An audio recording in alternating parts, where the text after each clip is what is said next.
పశ్చిమ గోదావరి జిల్లా భీమవరంలో దారుణం జరిగింది. కరోనా సమయంలో తండ్రి మరణంతో మతిస్థిమితం కోల్పోయిన ఓ వ్యక్తి ఏకంగా తల్లి తమ్ముణ్ణి కత్తితో నరికి చంపేశాడు. అనంతరం పోలీసులకు ఫోన్ చేసి ఉదంతాన్ని వివరించి తాను ఎలా లొంగిపోవాలని అడిగాడు. ఈ ఘటన స్థానికంగా కలకలం రేపింది. పశ్చిమ గోదావరి జిల్లా భీమవరంలో దారుణం జరిగింది.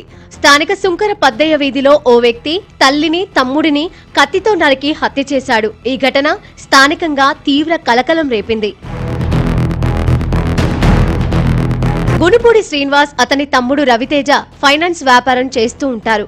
కరోనా సమయంలో తండ్రిని కోల్పోవడంతో శ్రీనివాస్ కు మతిస్థిమితం తప్పింది. ఇద్దరికీ వివాహాలు కాలేదు. దీంతో తల్లితో కలిసి ఉంటున్నారు. మతిస్థిమితం కోల్పోయిన శ్రీనివాస్ తరచూ ఇంట్లో వాళ్లతో పాటు ఇరుగు పొరుగు వారితోనూ గొడవ పడేవాడు. ఆదివారం సాయంత్రం కూడా తమ్ముడు తల్లితో గొడవ పడ్డాడు.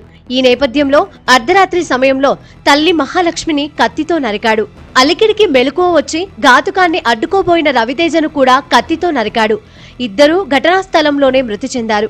అంతేకాకుండా తల్లిని తమ్ముణ్ణి కత్తితో హత్య చేశానని, ఇప్పుడు తాను ఎక్కడికి వచ్చి లొంగిపోవాలని నేరుగా పోలీసులకు ఫోన్ చేసి అడిగాడు నిందితుడు శ్రీనివాస్.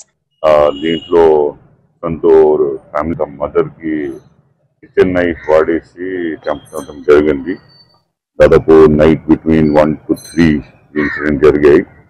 తర్వాత ఎర్లీ మార్నింగ్ 4:30 అక్యూజ్డ్ మన పోలీస్ స్టేషన్ లో కాల్ చేసి అట్లాగే నేను చేశాము, ఇక్కడ రావాలి. ఇమీడియట్లీ మన సిఐ గారు టీంతో పాటు వచ్చారు. ఇక్కడ ఇది చూస్తే అక్యూజ్ మెంటల్ కండిషన్ ప్రిలిమినరీగా కొంచెం సరిగా లేదు.